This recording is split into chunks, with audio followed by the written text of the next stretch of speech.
Now back to Smoke on the Water for more Straight Up with Sturge.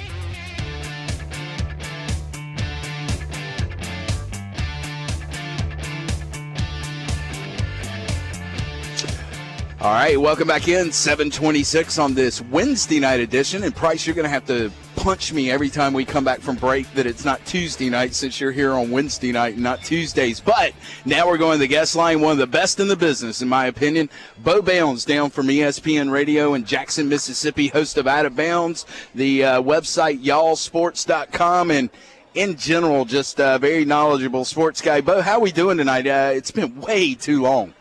It has. What's going on, Sturgis? Sitting here Sunday, believe it or not, Sunday night, and I started doing my work for the week, and I realized we hadn't checked in since the week after SEC Media Days, and it seems like I've just blinked, and now we're on the backside of the season. I know it. It's unfortunate that we haven't talked since then, and that I don't want to say it's almost over, but we're heading that way. But it's been a fun season, and we have some monster games coming up in November, which is a good thing. Yeah, I think it's going to be an unbelievable finish to this season. But, you've kind of been proclaimed by me on this show as our SEC expert, especially when it comes out there in the West. And let's go ahead and start with your home state of Mississippi, the Magnolia State.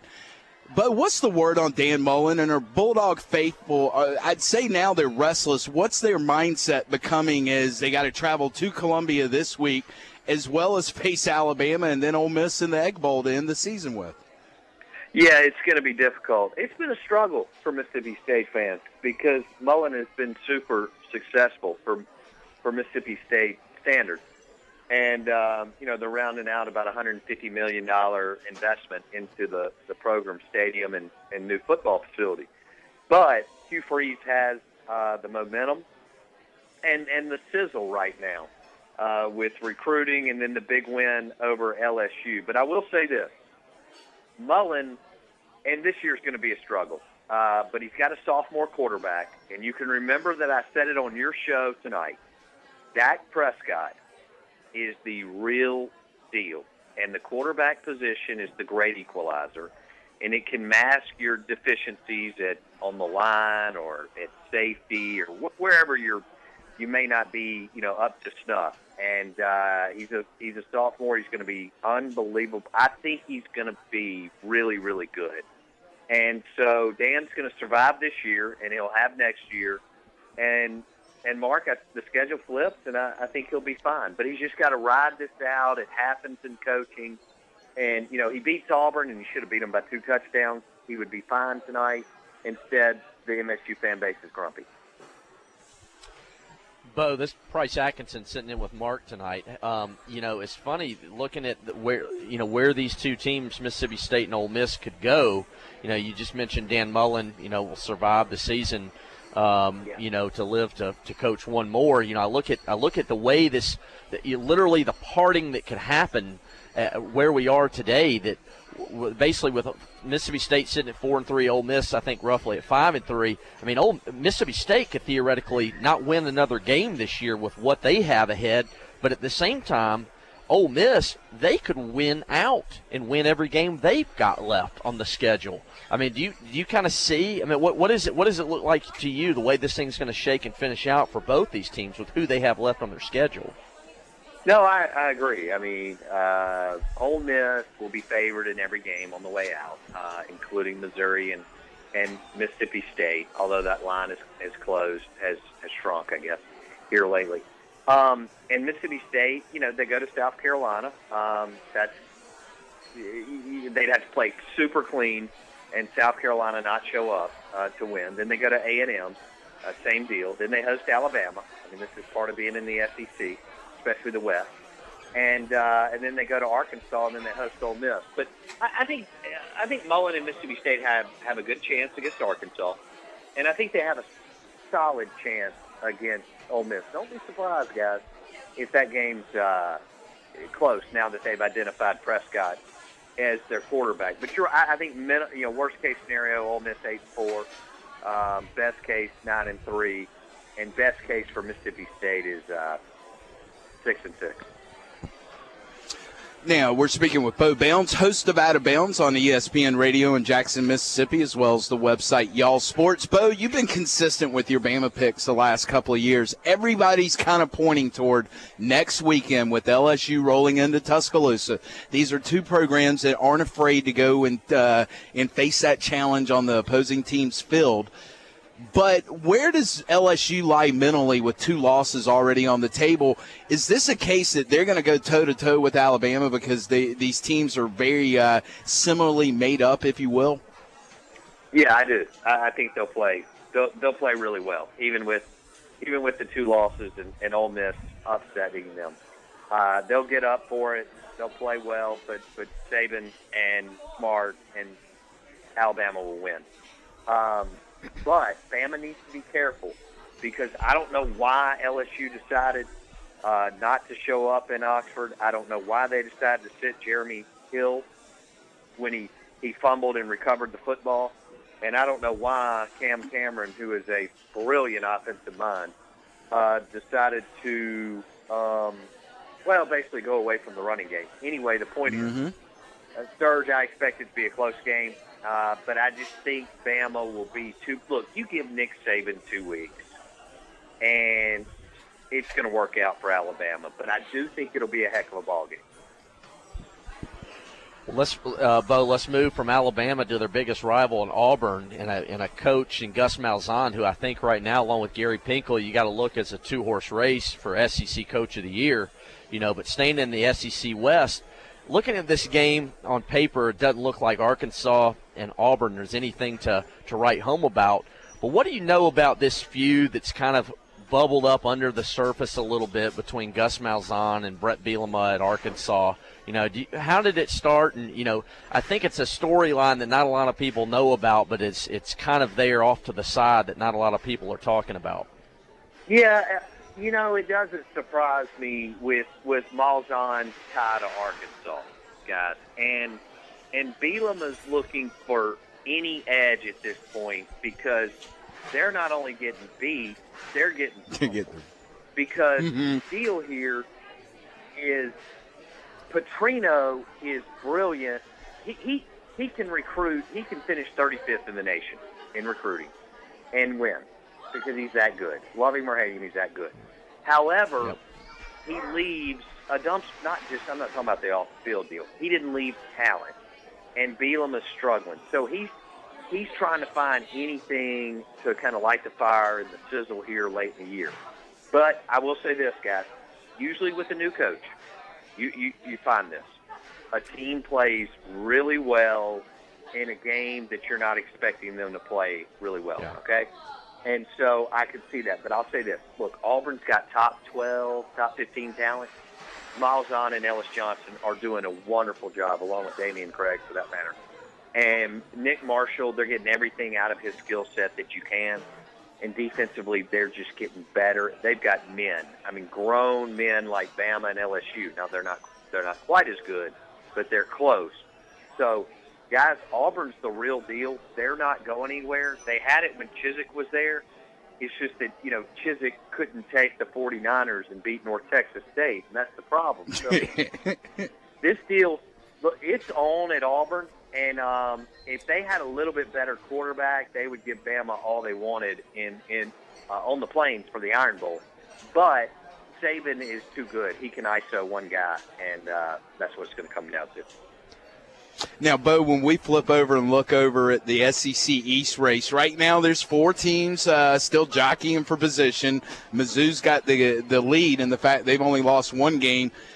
Georgia and Florida will eliminate each other. The winner of that game eliminates the loser from the race. But I keep coming back to Carolina sitting there with 2 wins with that miraculous comeback in the fourth quarter in Columbia, Missouri last week. Is they're now the team to beat in the SEC East? No question. And I think you're on a flagship Clemson station, so this might not go very well. But it was okay. Brilliant, and his genius. I love it. What he said after the game. The lady on the sideline asked him, why'd you pull Dylan Thompson? He said, because we had to. It's so simple and cut and dry with him. Look, Connor Shaw was amazing. 201 yards in a quarter and a half, guys. 3 TDs. Are you kidding me? they are the team to beat because, as you guys know, Florida has to go to Columbia. I like them. They're not as good as I thought they were going to be, but they're well coached, and it's just that Spurrier deal. So yeah, however it shakes out this weekend, I still believe Spurrier and the Gamecocks. And I know Clemson fans don't want to hear this. First of all, I think they beat Clemson for the 5th time, and I think they end up. I think they end up in Atlanta, but they're not going to be enough. Not quite enough for Bama. I thought they were going to be better. They're good.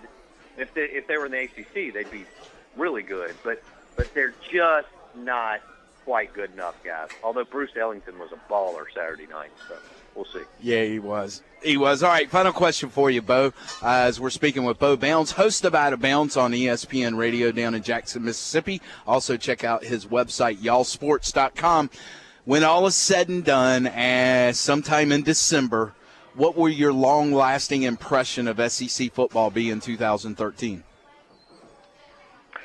That the second-tier teams close the gap with Bama and LSU because Bama, and there's only so long that you can sustain losses in your junior class to the NFL. And Saban is brilliant.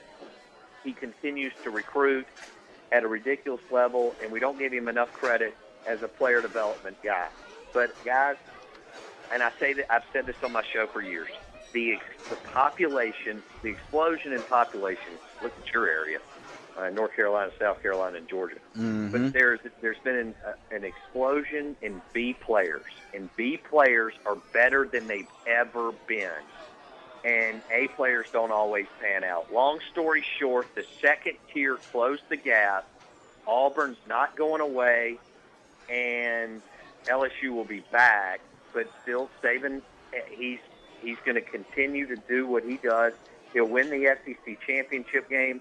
He'll go on, and he will smoke whoever he plays in the national championship. And here's why. And I love Oregon. When you give Saban 35 days, guys, it's over. Now, if Saban played Oregon this weekend, problems could get beat. But you give Saban and Smart 35 days, and it's ball game. So that's how this thing plays out.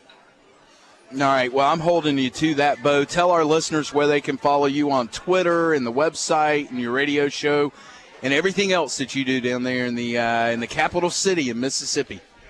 Hey, yeah, I appreciate it, Sturgis. TheZone1059.com. On Twitter, @BoBounds, and, of course, the Out of Bounds show on ESPN 1059. Sturge, great to catch up with you again, bud. All right, take care, Bo. You're one of the best. I tell you what, when it comes to just handling everything down there, because literally Jackson, Mississippi is a melting pot for the SEC. You've got LSU, you've got Alabama. Oh, yeah, you're also the capital of the Magnolia State there with Ole Miss and Mississippi State. And I've been on his show with him a couple of times, Price, and it can be a free-for-all. It's almost Paul Feinbaum Jr., but he handles it in a much, much, much more professional manner where he doesn't let it get to some of the callers that Feinbaum has. It's not WWE down No, there. it's not WWE by any stretch.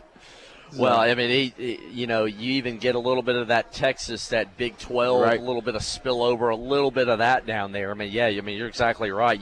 He's in an area where you get it from all sides: State, Ole Miss, LSU, Alabama, Auburn. I mean, A&M now. I mean, he's got a full boat of fans down there. And not to mention Arkansas in that mix as Arkansas well. Too. So absolutely interesting. Bo does a great job on his radio show. Has been a very, very good friend to me and somebody I've leaned on over the years as I develop my own style here on WCCP. All right, let's go ahead and go off to break. But before we do, we need to take a moment and tell you about our good friends at Rogers Outdoor Equipment, located at the intersection of Highway 8 and 81 in Piedmont, just 1.5 miles west of I-85 at exit number 32. The phone number is 947-6377. You can find them online at rogersequipment.com. And it's pretty simple. If it has a motor on it, then it can help you in your yard, your property, your farm. Then Rogers Outdoor Equipment has it for you, has it at the best prices around, and most importantly, they only carry the best brands. If you need a tractor, they carry Kubota. Every size, large to small, in between, down to riding lawnmowers. Speaking of lawnmowers, if you need a push mower, zero-turn mower, they carry Exmark. I mean, that's why the professional landscapers go out and do their shopping from Berkeley King and staff at Rogers Outdoor Equipment. Now, handheld, I'm talking weed eaters, weed trimmers, weed whackers, leaf blowers, chainsaws, all that stuff you need this fall. Rogers Outdoor Equipment has it for you, has it at the best prices around. But, Berkeley King, he's going to sit you down before you purchase. Make sure you're buying the right size piece of equipment. Sometimes we, especially as men, we think we need the biggest and the best. If that's not what you need, they don't want you to spend that kind of money. And they're going to protect your investment. They're going to handle all your warranty support. They're going to crank that sucker up, make sure there's no surprises when you get home. But as you know, with outdoor power equipment, sometimes things go down. What are you going to do if you buy elsewhere? You're going to call a 900 number. You're going to end up Googling where you can take it to get it fixed. And chances are that's going to be Rogers Outdoor Equipment because they have a certified service department right there on location. Eliminate that headache and hassle. Just buy from the biggest and the best. That's Rogers Outdoor Equipment.